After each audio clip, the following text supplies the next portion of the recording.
So this is for the NA and NT level national exams. All the dates can also be found on the SCAB website, as well as will be printed out on the confirmation slip that will be issued to your child, okay, after he has received it from us.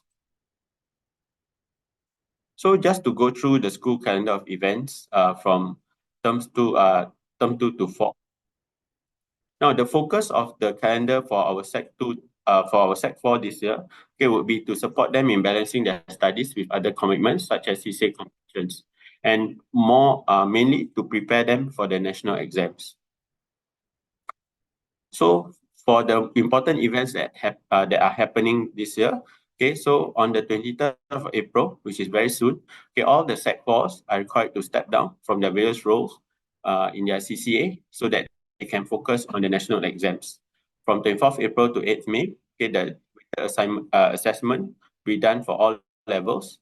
On the 24th of May, there will be the PTM, where we will be communicating with you on your child's progress and development in Evergreen Secondary School. For those taking the O-level paper this year, okay, the mother tongue is will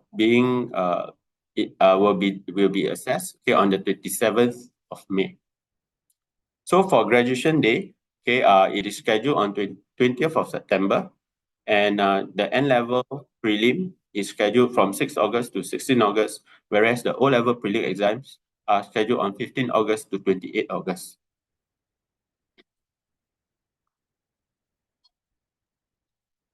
So these are important dates besides the written exams. Some of the students who are taking coursework, okay, please take note that the national coursework subject deadlines are as such. For the Sec 4 O-level Nutrition and Food Science, it will be on 15th of July. Sec 4 O-level D&T will be 18th of July, and Sec 5 O-level D&T is on the 16th of August. Okay, for your info, parents, students who are taking these subjects are required to complete their coursework before these dates. For the N-level coursework subject deadlines as follows. The N-level Elements of Business Skills is on the 14th of May.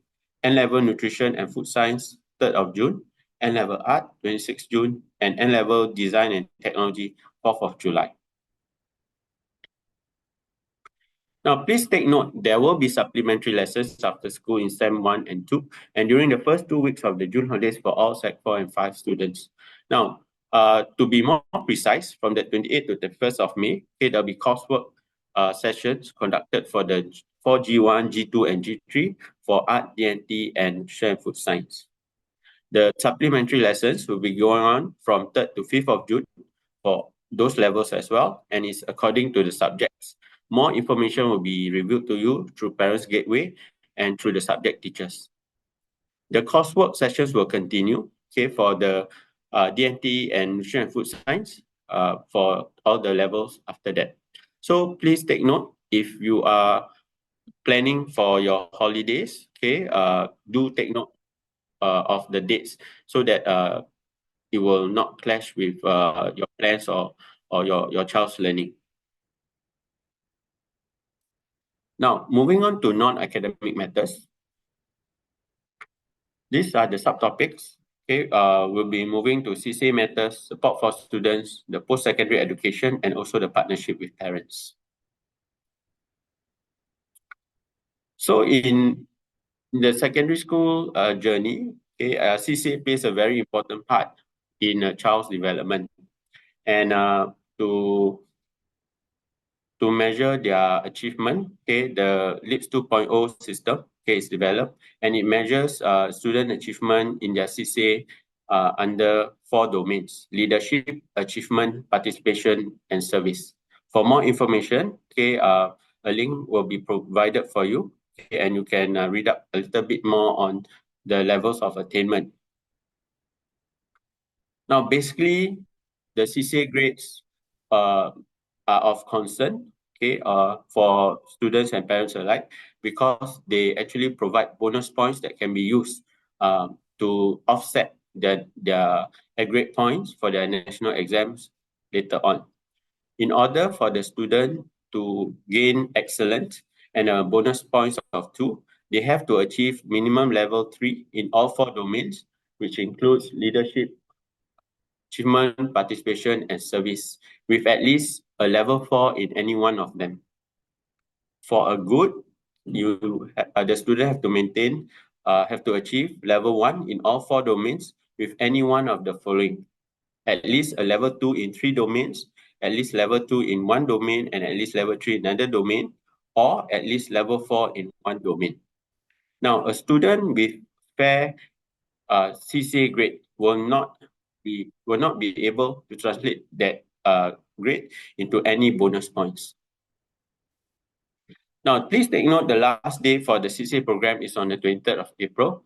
So there might be some CCAs who may be involved in national games or even some national events. So please check with your child CCA teacher.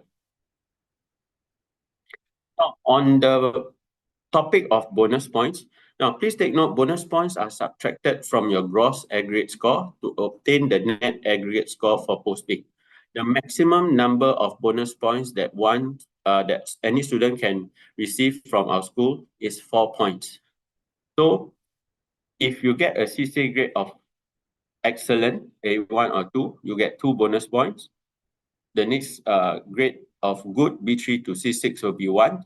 And those students who are taking higher mother tongue, okay, you get two bonus points. Now, if after the O levels, the national exams, you are selected for the Chinese, Malay, or Tamil elective program in JC, you will get an additional bonus points on top of these 4 bonus points that you may be eligible for.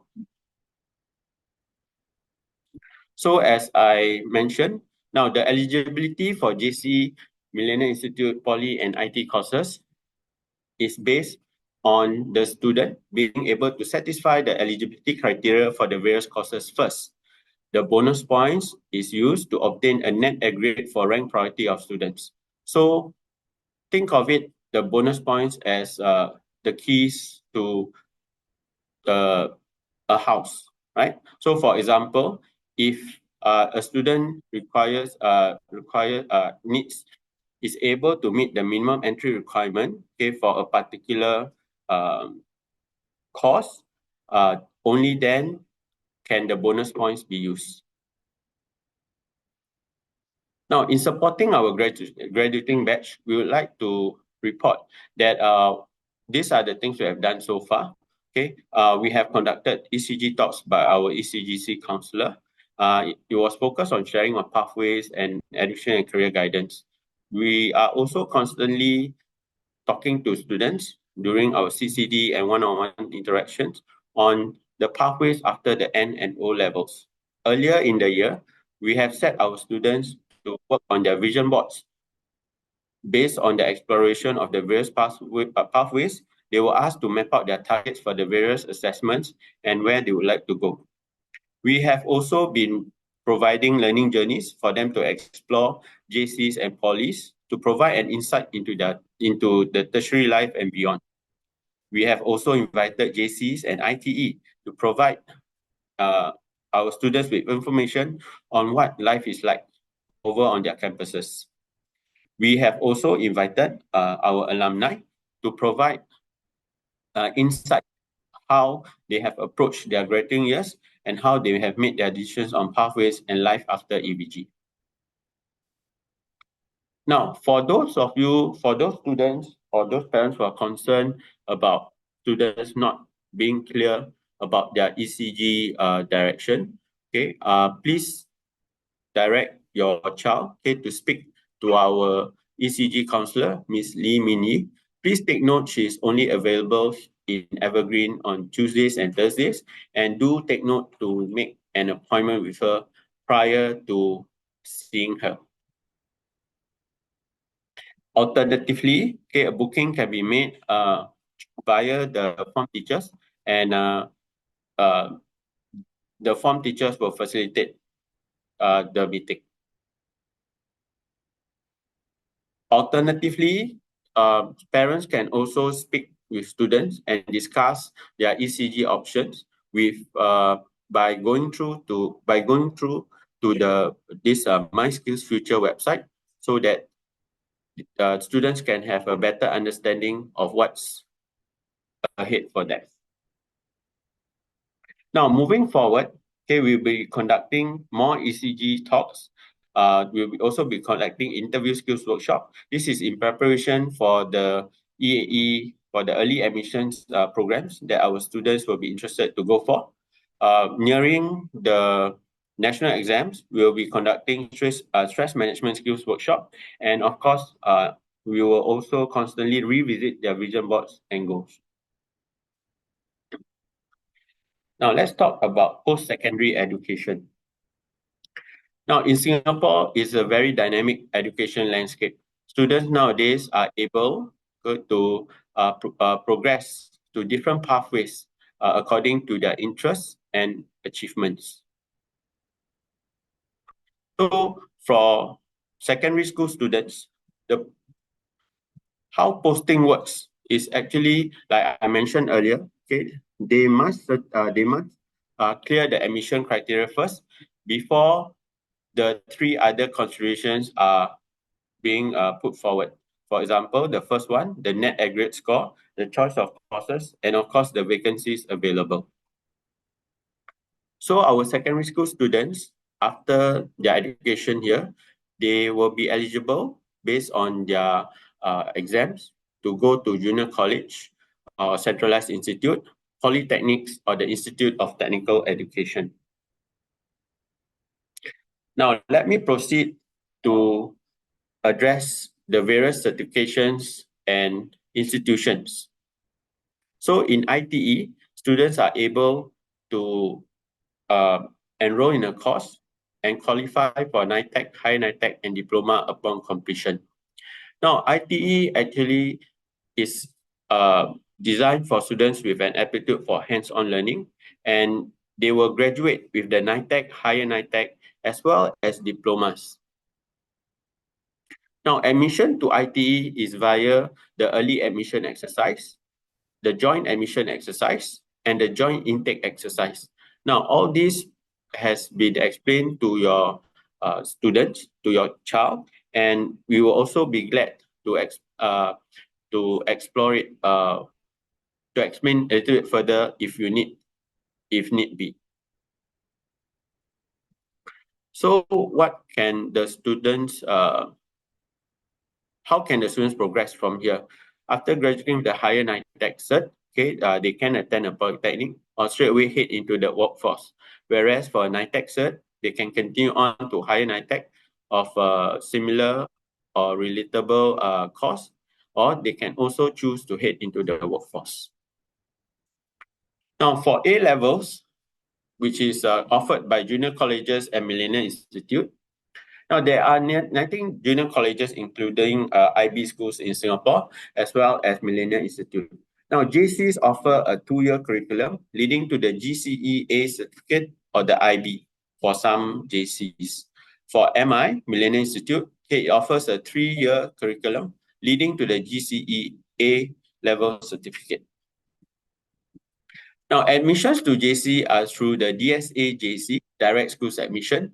This is an aptitude-based admission via DSA exercise in May, and whereas the joint admission exercise is a merit-based admission via the O-level results.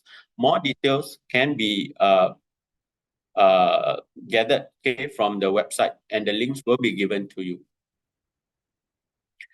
Now, after A-level, where can the student head to?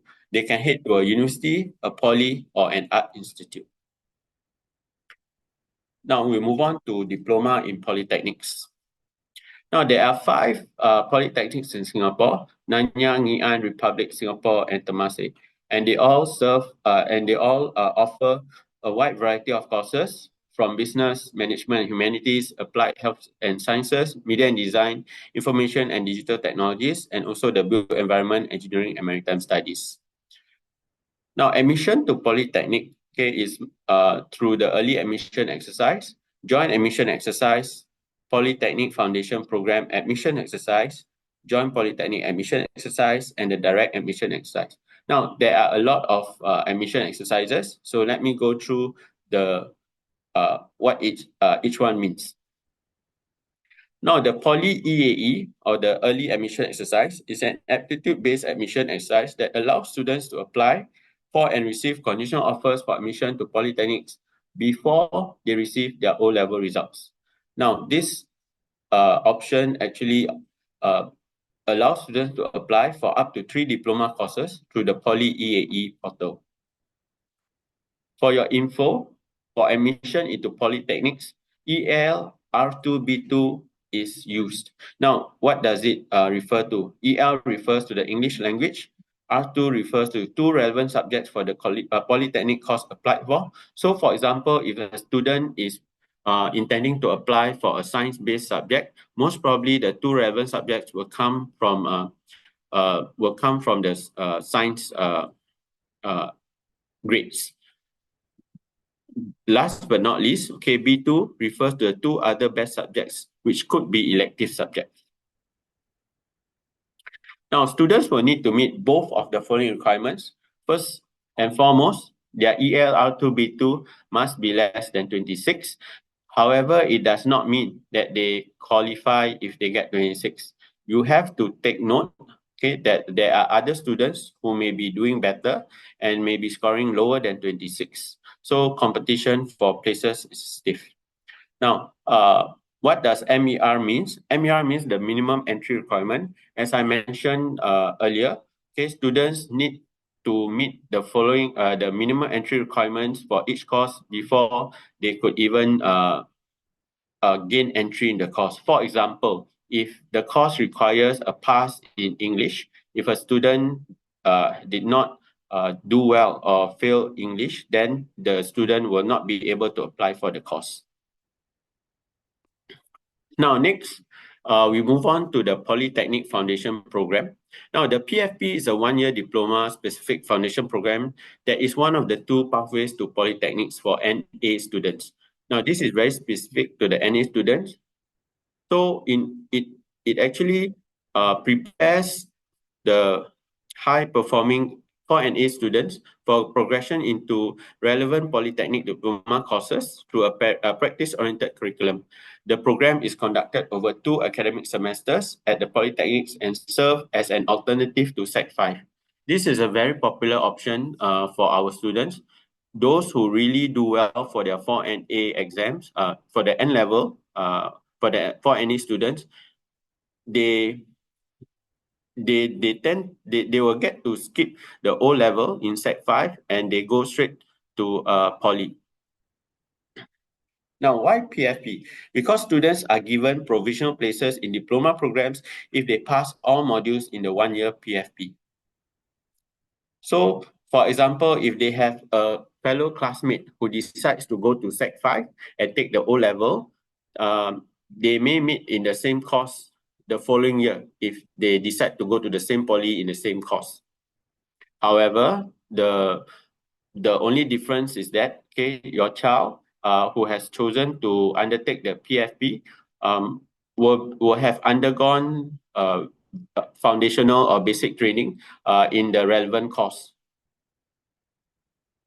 Now, the other pathway entry to polytechnic is the DPP.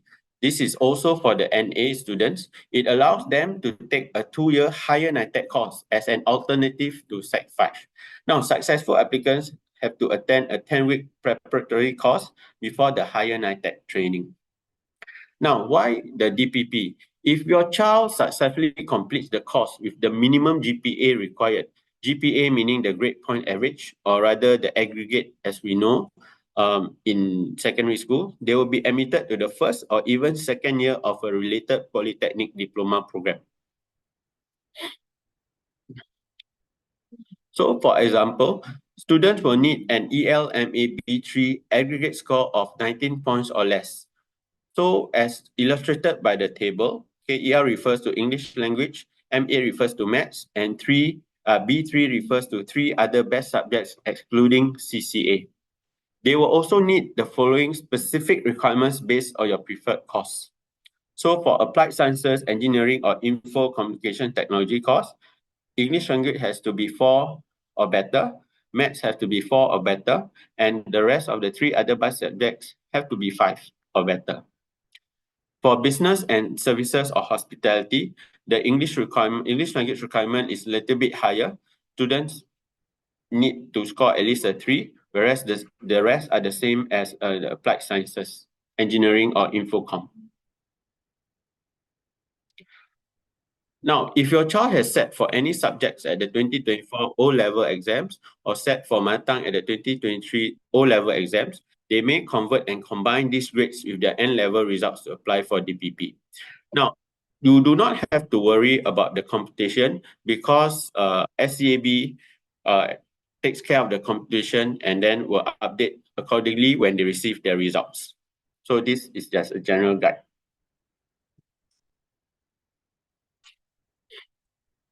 Now, last but not least, okay, we have the arts institutions. So in Singapore, students who wish to go on the aesthetic route can apply to NAFA and also LaSalle.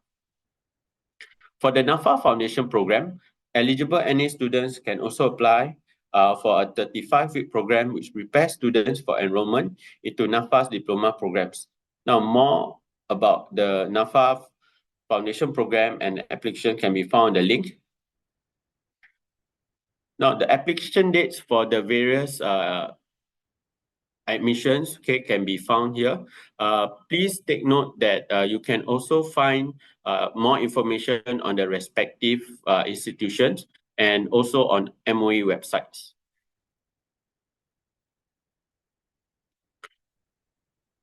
Now, we've come to the segment about partnership with parents. Now, this is a very crucial year for our children. So we seek parents' understanding to support, to have regular and genuine conversation with your child, and where we are open to hearing them and and their aspirations. We also need to affirm, to show love and support, which helps your child grow in confidence. Please familiarize yourself with your child's personality and learning style. This is so that they can make the right decisions moving forward, whereby they may want to choose a course. They may need to choose between a course in JC or Poly. Do also encourage your child to share with you, okay, why he or she makes certain decisions and choices, and talk through those decisions with them. Now, at the end of the day, okay, the goals of ECG is basically guided by these 3 questions. Okay, first of all, okay, students need to know and discover their purpose. Okay, being the main question of who am I? Okay, they need to nurture that self-awareness to support themselves in discovering how they can play a part in their community. Next, they need to know what is their destination, as in where do they want to go. So we need to develop their self-directedness and confidence to explore and leverage education and career opportunities while respecting the value of all occupations. Last but not least, they need to know how do they get there by staying relevant and building students' adaptability and resilience to embrace the need for lifelong learning. So as promised, okay, this is a list of resources that you can use, and also encourage your child to visit and read up on the various information. Now, like I mentioned, okay, the deck and the resources will be shared with you via PG and our school website. So in communicating with our parents, okay, we have the various channels. You can we will normally reach out to you via the Parents Gateway. Of course, upcoming in May, we have the parent-teacher meeting. You can also look for various information on our school website, our school Facebook, and you can always contact us through our phone line. Besides that, of course, you can also contact us via our school email. Now, if I may invite, that's all for my briefing. Now I'd like to invite our principal, Ms. Bien, to give her closing remarks. Ms. Bien, please. Thank you very much, Mr. Sharil. Thank you also for helping me with the slides. Very good evening to all parents, to all students. Thank you so much for joining us today. I had actually asked the year heads to let me have this opportunity to greet all of you properly. Since I first joined the school this year, I've not had a chance to really greet and meet all of you as a cohort. So while I hope to definitely meet all of you face to face one day, I'm also glad for today's opportunity to be able to speak to you all and to hear from you later to share some of my thoughts to any questions you might have. Okay, next slide, please. So today I just wanted to very quickly end off the session by sharing with you some of our thoughts about your child being in his or her graduating year. Don't worry, the previous slide, please. Yeah. Okay, and the support that we can render. But before that, I think Mr. Sharil would have already introduced the VPs. Am I right, Mr. Sharil?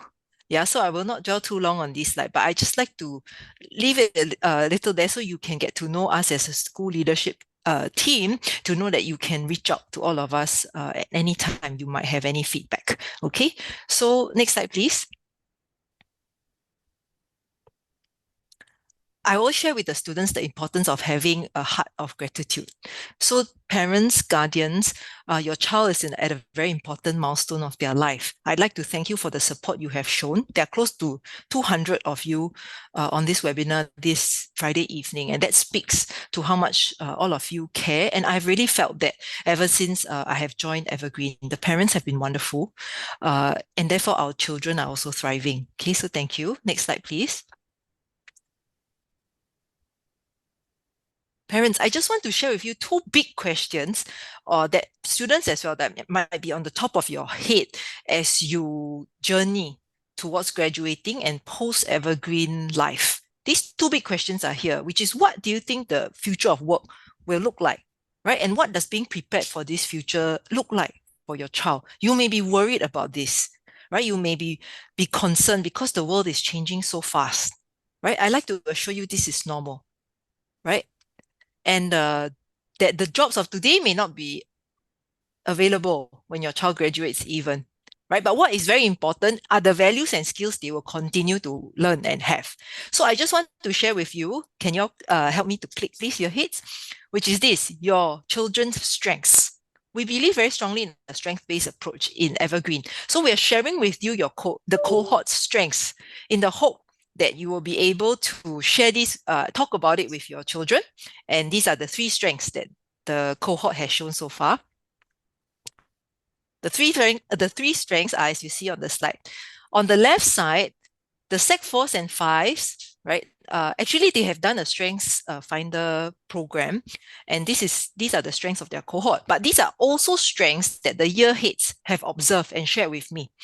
In my interactions with them, I have also observed some of these traits. The first one is, please be very proud of yourself, students, and also parents, that you are all problem solvers. You see on the left side, you're all restorative. Actually, what that term means is that you are all natural problem solvers.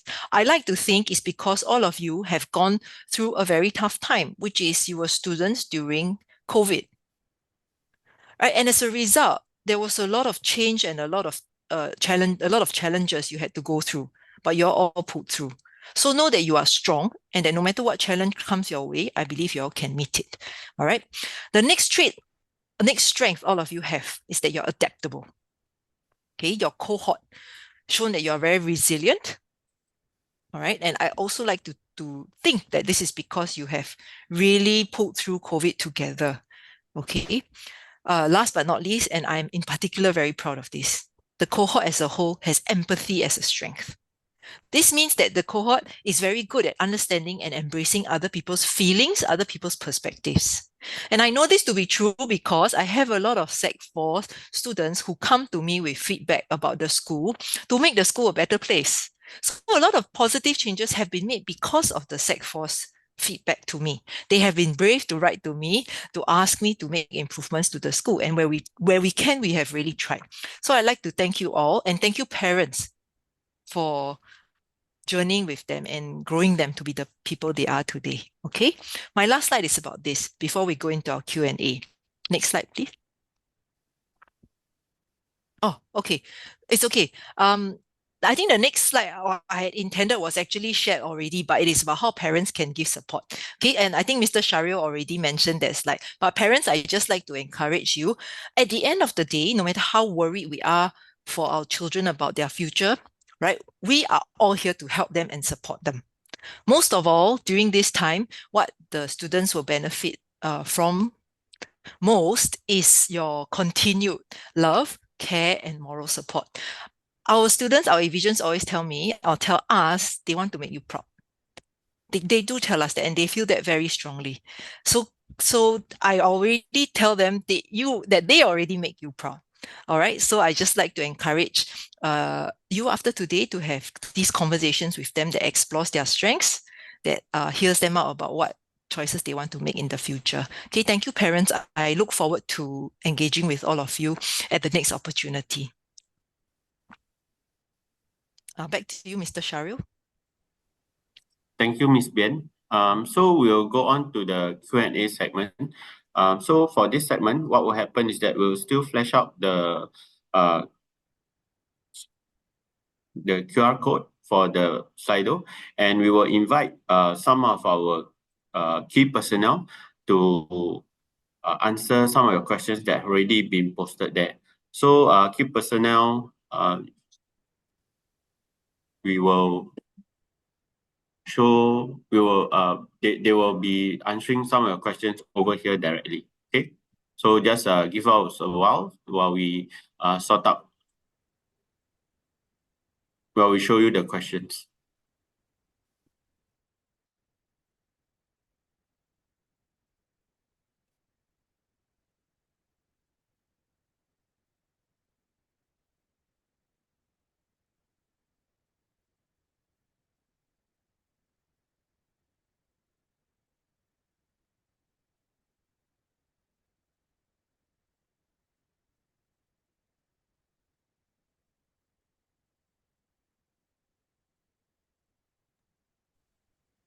So first question we have is, may I know how do I find out the CSA points of my child? So for this, can we invite Mr. James, our PE?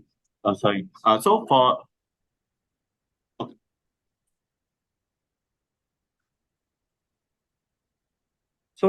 based on Mr. James, sorry, Mr. James can't be around here. Okay. So in July, the Sec 4 and 5 will be given their draft CSA certs and allowed to clarify any errors or missing entries. After the students have confirmed the CSA records, the level of attainment and CSA grades will be made known to them sometime in August and September. Right. So I hope that clarifies the question. Okay.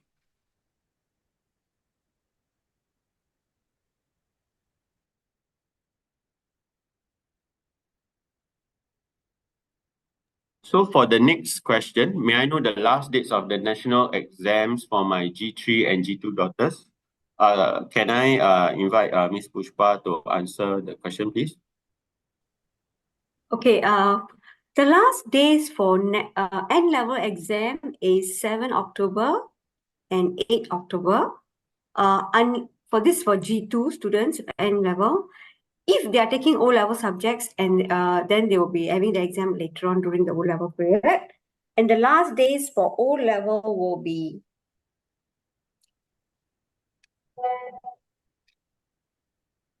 okay, 7, 8, and 11 November for the G3 students. Thank you. You can actually access the timetable, the O-level and N-level timetable at SAB website. Thank you. Thank you, Ms. Pushpa.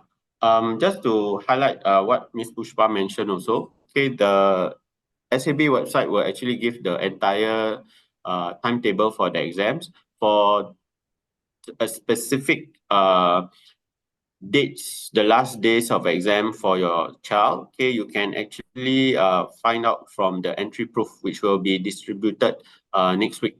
Okay, we just received news that is already been sent out, okay, by SAB, and we will be printing out and distributing it next week. Okay. So for the next question, because of the weather, the graduating students will be taking the national exam ONA in air-conditioned room and venue. For this, can Mr. I invite? Shahril, I'll take Yeah, this. yes, Miss Bien. Yeah, thank you, Mr. Rosani, for the question. Yeah, I think it's a very important one. The weather has been very hot, and we think it's very important to set our students up for success as far as possible by giving them a conducive environment. So I've already asked Ms. Pushpa, who is looking after our exams, to assess whether we can fit them into an air-conditioned room. Ms. Pushpa, maybe she can update a little bit after into how the progress on this, but we're definitely looking into it. I only seek your patience because it is not that we don't want to put them in an air-conditioned room. Where I can, I definitely will. It's just that SEAB has very strict guidelines for the distance that students must sit apart from each other. So no two schools are the same. So I understand some schools are able to do it, but really all schools have quite different room sizing and things like that. But again, we want to do this. I'm trying my best to do this to support your children, and I hope to share with you the news soon as to whether we can have them in an air-conditioned venue. Ms. Pushpa, anything to add? We are still looking into it. We'll get back to parents soon. So thank Actually, you, because parents. of the strict guidelines, like what Miss Bien has said, they are also working out certain things out. Yeah. Thank you. Yeah. Yeah, so again, also seek your understanding. MOE is looking at air conditioning all halls, for example. However, we have to wait our turn. So again, that might be another factor. So again, seek your understanding. Thank you. Mr. Shahril? Thank you, Miss Bien. So next question we'd like to address: when does school officially end? This is for the graduating batch. Okay, so the last day of school for the Sec 4 students and Sec 4 and 5 students is actually on the 24th of September. Yeah, that will be the last day that they need to report to school officially. Because after that, they will be going off. They will be having their practical exams, and the students won't be required to come back to school for lessons, right? Yeah.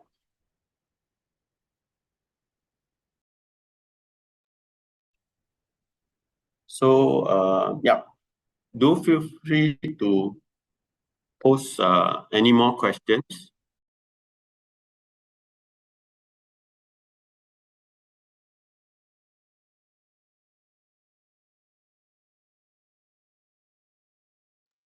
Mr. Shahril, there's a question in the chat Yeah. from parent of Naufal. You might want to address that. Okay, sure. So maybe we'll look at this first. So I understand that the N-level exams for social studies will be conducted via laptop. Am I correct? Maybe I will take this question. Yes, this is the first year whereby the N-level social studies paper will be done online. Yeah, so parents, do not worry. We will prepare the students for this. Yeah, thank you. Yeah, just add on. For N level, there will be also e-examinations this year for G1 Mother Tongue and also G1 Science. And then for G2, there's also for Mother Tongue and also for SS papers.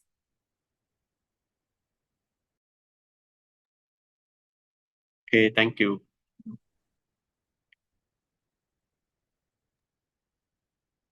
So, any other questions? Mr. Shahril, there's a raised hand. Oh, yeah. So sorry.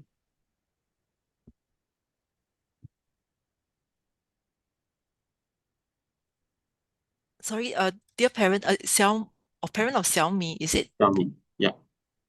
Would you like to ask your question?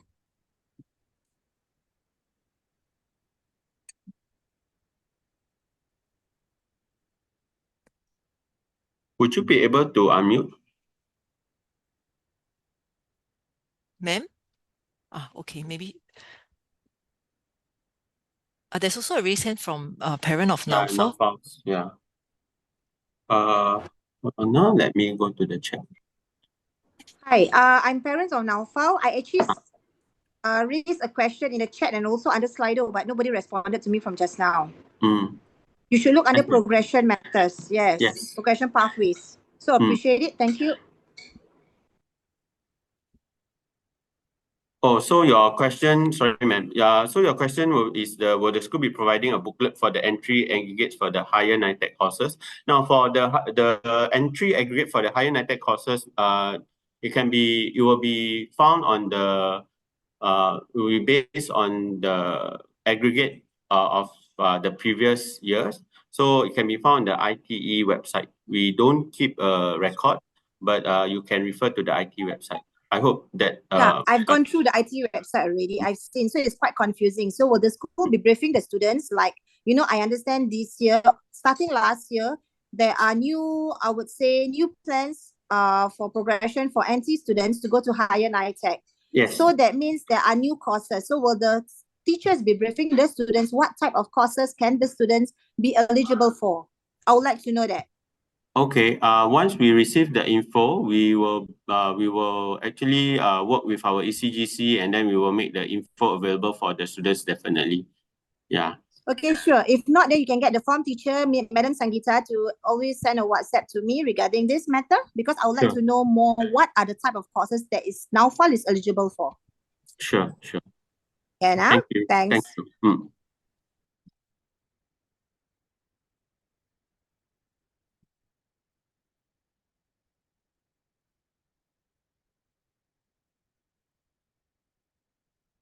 Any other questions that you like to ask?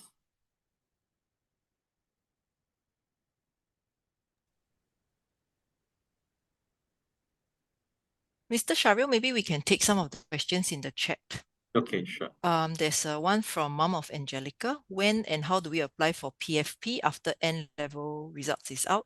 Maybe we start with that one first. Okay, sure. So for PFP, basically is dependent on the your child would have at first be doing an O-level subject.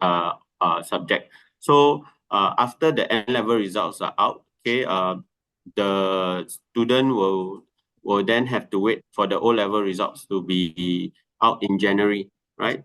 So that they can determine whether they are eligible for PFP. So for N-level results, normally it will be announced in the mid of December, whereas the O-level results will be announced, I think, around mid of January. Yeah. So once that is done, then it will be confirmed whether the student is eligible for PFP. No matter the results, we always encourage the student to apply for DPP first before the PFP results are out. This is to ensure that they can secure their place in ITE so that they can progress in case their PFP application does not go through. I hope. Also, I just add on, perhaps, Mr. Shahril, that don't worry, parents, when MOE releases the results, actually it's a very structured process on how to apply. So later when the results are out, it will come with instructions on how to apply. Okay, so for the first question on Slido, after last day of school, can students still come back to school for counseling with their teachers? I think our gates are always open to our students if they need any assistance for our teachers, right? Next one, what kind of support for students will there be after graduation date as a last push before their end of O-level papers? Normally, what our teachers will encourage our students to do is to make appointments for one-on-one consultations so that the students can be more assured and be more prepared going into the national exams. So I really encourage students and parents also, please encourage your child to look for the teacher and secure these appointments, because there will be times where the teachers may not be available because they may be down for other official duties. So due to the weather now, are the students allowed to sit in their exams in their half view? Definitely, because due to the weather, we are aware of the student situation, and we will be allowing them to sit for their exams in their half view. So don't worry about that.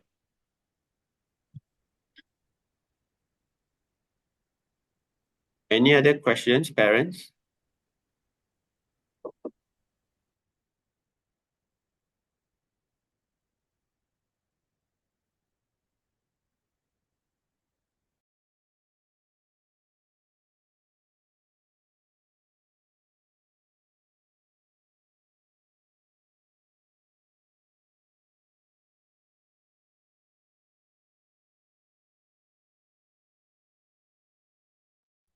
So any more questions, parents?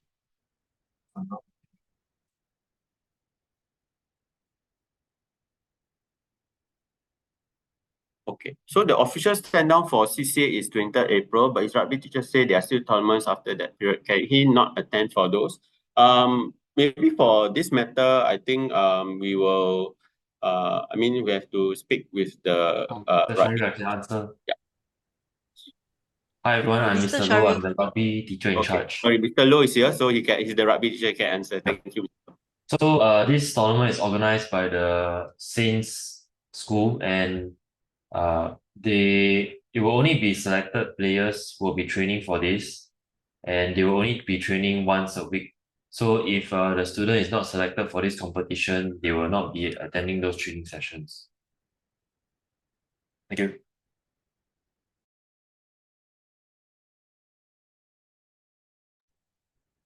Parents, maybe I just add on, if you have concerns about your child attending CCA after, these are, I think, quite optional after stand down, just speak to the CCA teachers directly and they can help you, no problem.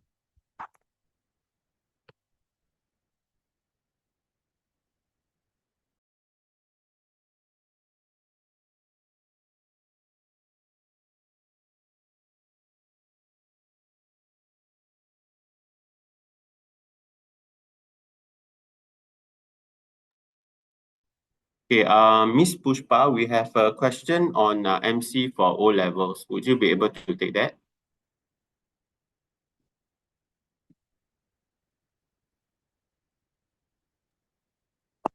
Okay, for O-level June paper, okay, they're coming on 27 May, right? They will be sitting for the mother tongue O-levels. If the students are on MC because they are sick, they have to retake their exam at the end of the year, okay, in October. Okay, when they're on MC, right, the doctor must write on the MC the reason why what's the reason, okay? Okay, supposing they're having COVID or any other reason, the doctor must write, okay? And then for the end of the year, for any of the papers they're on MC, they have to submit the MC to the school, and we will be applying for special consideration using the prelim marks. So your child sitting for the prelim is very important. If they were also absent for prelim, then we will be using the WA marks or their Sec 3 marks. Okay, but obtaining an MC is very important, and they must submit the MC within 3 days from the absence of the day, from the day they were absent. Thank you, Ms. Pushpa. There's a question for N-level students. Okay, once they finish exams on 8th October, they still required to attend school? No. So for N-level students, basically N-level will the written papers will commence straight away after the September holidays. So they will have papers for the locally marked assessments all the way up to, I think, mid of September, right? After that, there will be a time period where there will be no exams at all. I think about 1.5 weeks. Now, students are required to attend school during that time because there will still be lessons going on. Now, what the school normally does for this period is that for the lessons that have been assessed That means especially I think the language papers as such. Okay. Lessons won't be going on. The teachers won't. Technically, the teachers won't be going in during those lessons, but the other subjects which have not been examined, okay, the teachers will normally try to go in or pass on work for them to revise or to work on so that they can be prepared for the second part of the exams, which start from I think 24th September. So until the very end of N levels, which I think is 8 October, they need to attend their exams. After that, they are not required to attend school at all until the time where they need to collect their N level results, which most probably will be in mid-December, and announcement will normally be made about 3 or 4 days before that. So need to keep a lookout. For the N level results, basically it will be done in the school hall lah. Yeah.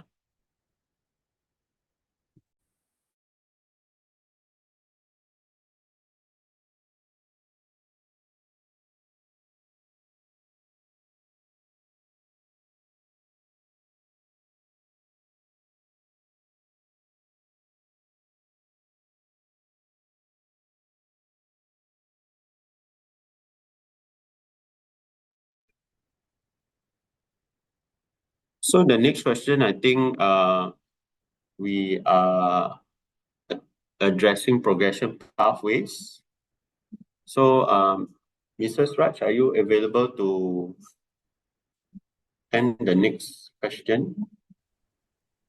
Yes, sure, Sharil. Okay, sure. I don't see the question. Let me flesh out the question first. Hold on. Yeah.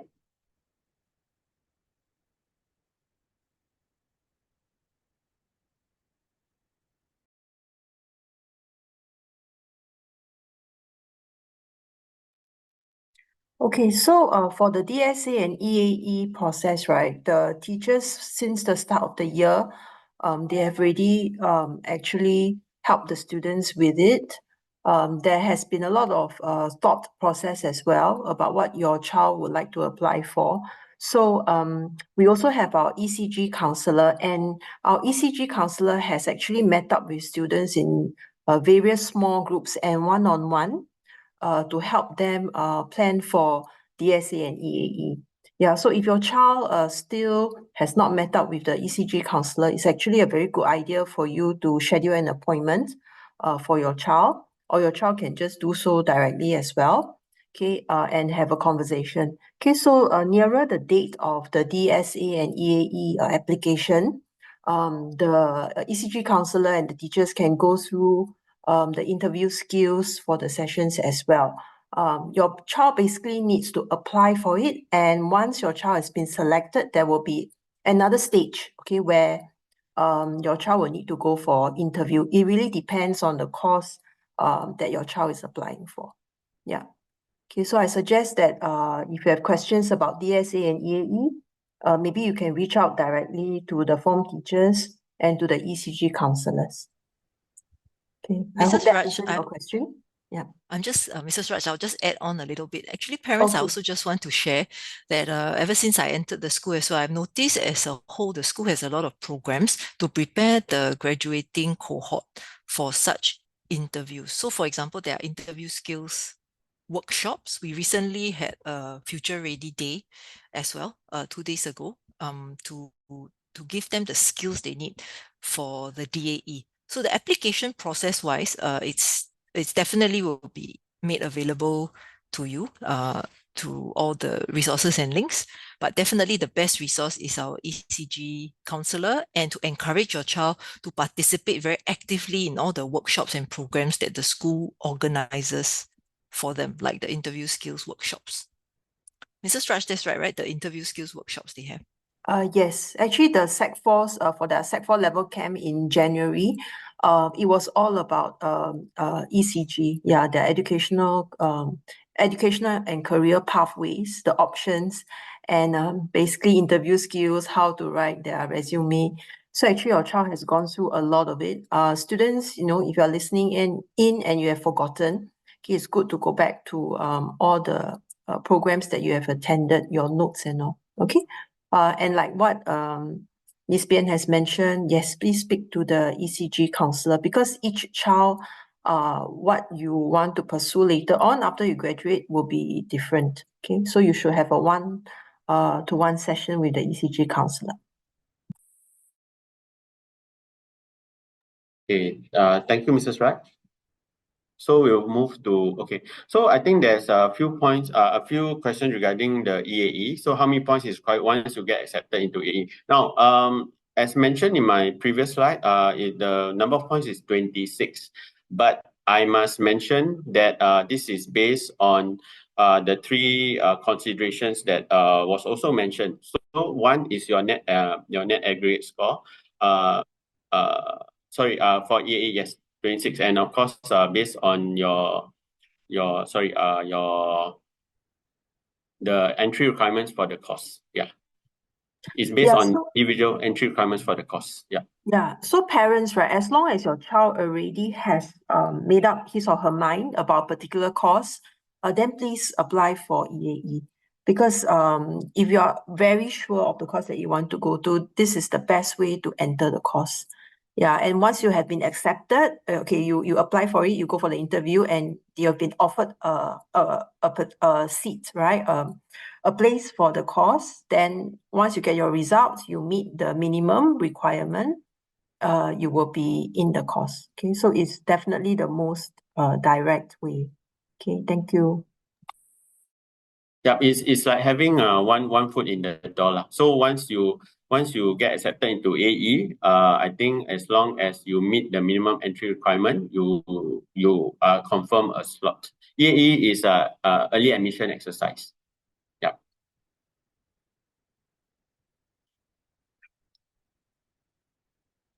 How are CCA points being awarded? Okay.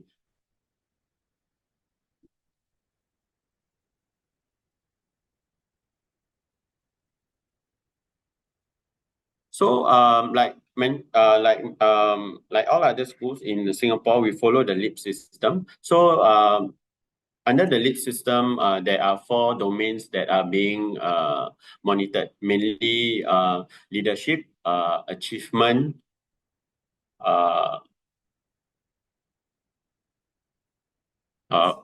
participation, and also service. Yes, yeah. So based on the engagement that is shown by the student, it will be awarded accordingly. Yeah, I think more details can be gathered from the website that will be given to you, the link that is given to you. Yeah.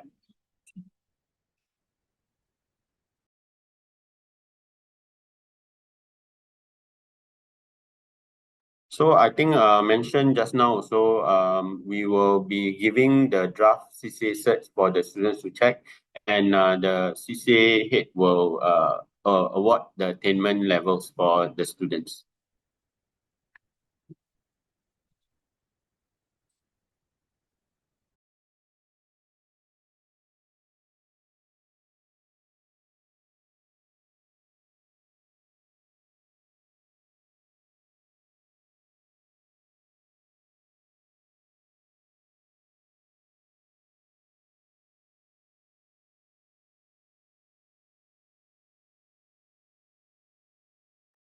The next question I think I'd like to is regarding FS, also assessing it via laptop because of the new form assessment. So Ms. Yong, would you be able to take this question?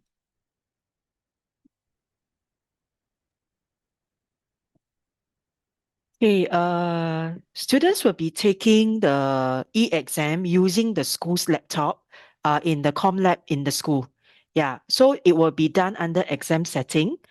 Students were slow in typing. That's why we are preparing the students in terms of that by giving them weekly assignments whereby they will have to get used to typing their answers using the keyboard.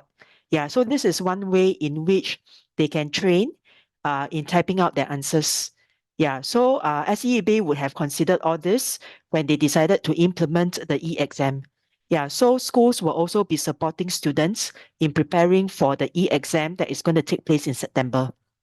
Yeah, thank you.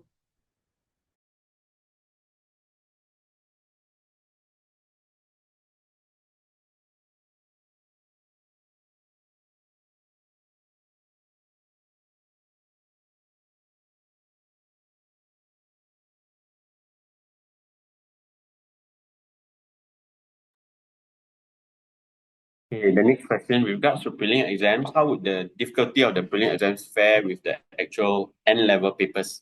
Okay, I'll try to answer this question as best as I can. So for our school, okay, for any school in Singapore for that matter, we try to pack the difficulty of our papers according to the national exams. We are given guidelines on how difficult or what kind of questions need to be in the papers. So I think I can assure parents that we will be fair in uh, setting our exam papers. Yeah, Miss Ben, would you like to add on anything?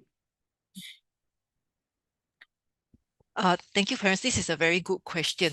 We actually put a lot of effort to make sure the prelim is pitched in a way that will support your child to cope with the N levels. So I think for example, it used to be back in the day when the prelims would be pitched super hard, right? So that perhaps students will wake up for their N levels. I think we don't do that anymore on the basis that, it may not also give them an accurate sense of what gaps they need to look at.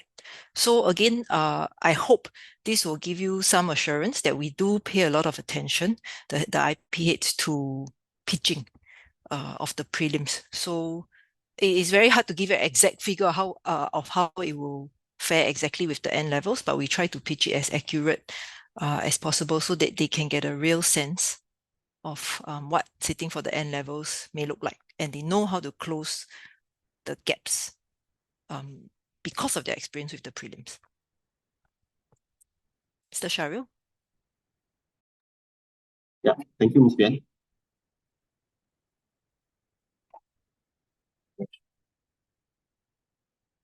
So there's another question. When will the results be published for the N and O level? And when will EAE open for N and O level? Okay, so I'll address the first question first. N level results will be released mid-December. So if you and your child wants to collect the results personally, then just remember to adjust your plans accordingly. It's normally mid-December. For O level, it will be mid-January, right? So the next question, when will EAE open for N and O level? The EAE will be open for N level will be with reference from I think from last year, it will be in May, which is next month. Okay, so what we'll be doing for our students, we will be providing them support in reading, in looking at their drafts for their write-ups, and also helping them prepare for their interviews. For the O level, based on last year's info, okay, the O level students, the EAE will open in in June, late June. Yeah. Hope that answers the questions. Yeah.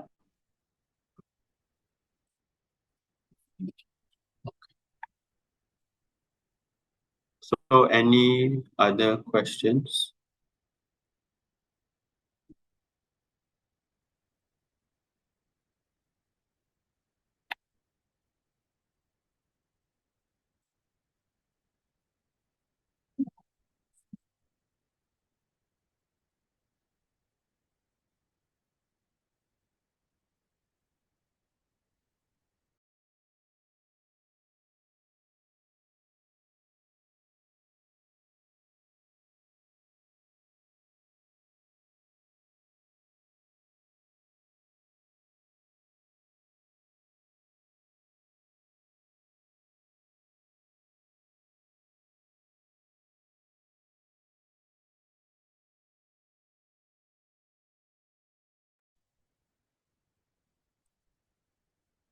We have another question on CCA matters.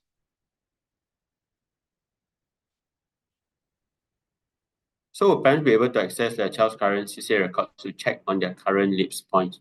Currently, I think the parents know, but I think when the CCA records are done for checking, okay, we will make it available to the students. The process is that our CCA HOD will actually print out each individual student's CCA records, and they will be able to look at it and check on the accuracy. So as mentioned earlier, after the students have confirmed the CCA records, then the levels of attainment and grades will be made known to them, and this will be done in sometime in August and September.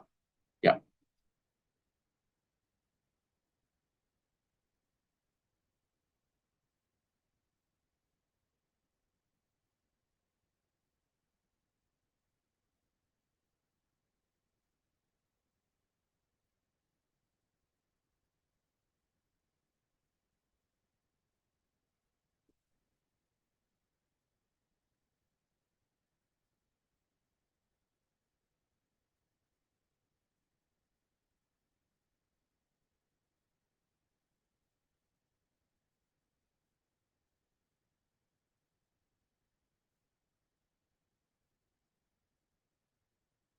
Any other questions?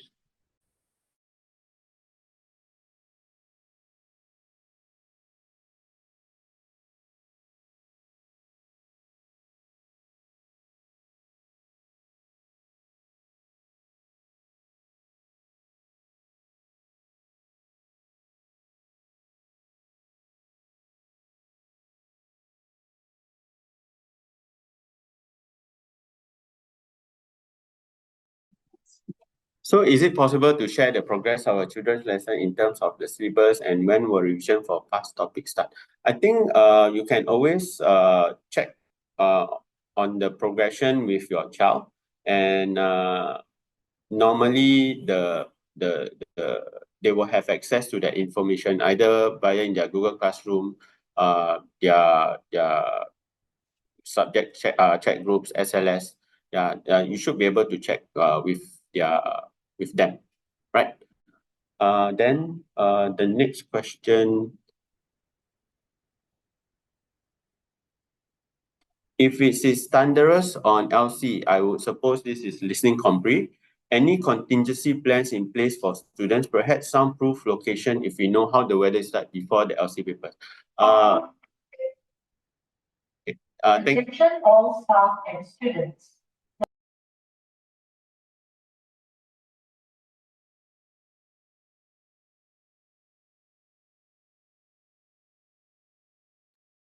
Okay, my apologies. If let's say disruptions like just now, I think we will have procedures in place to actually we will most probably pause and then we'll resume when the situation is better. I think as of now our current classroom and resources are sufficient to handle the amount of noise that is generated via the environment. Yeah.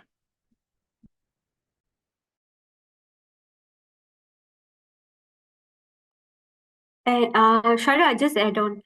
Okay, in such situations for national exams, we will usually get advice from SAB, and we will follow what SAB what's the action from SAB lah. Then we will follow that. So the school will not take action immediately, but we will take advice from SAB first for national exams. Thank you. Thank you, Ms. Pushpa, for the clarification. Any other questions?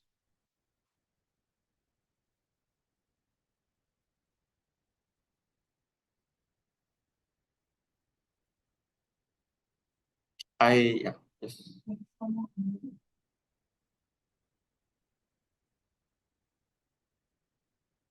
Maybe we take one more question, and then if let's say parents, if you have any other questions, you can always feel free to contact the school, okay, via the channels that we have inform you.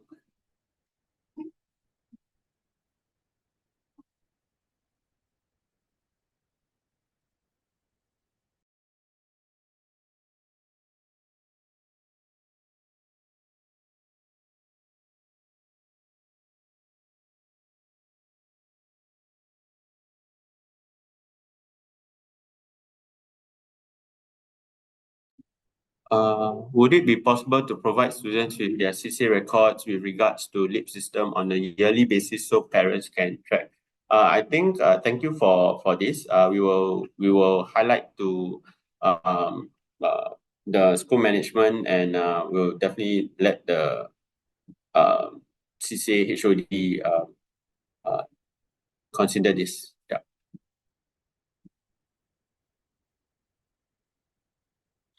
Okay, last question. Okay, I think this will be the last question. Can we decline the conditional offer via EAE to apply JC if result is better than accepted?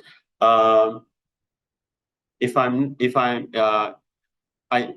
this, if you have applied EAE, okay, so if you have applied for EAE and you have accepted EAE, you must honor the application. You are not allowed to reject the application.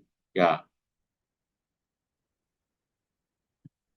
Okay, if there's no other questions, like I said, we will be more than happy to engage you on our other platforms available. Thank you very much for your kind attention. Thank you very much for your questions and feedback. Hope it has been informative.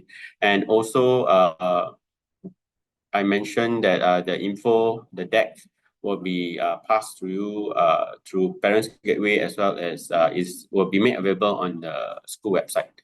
Okay, so if not, then thank you very much. You have a great weekend ahead.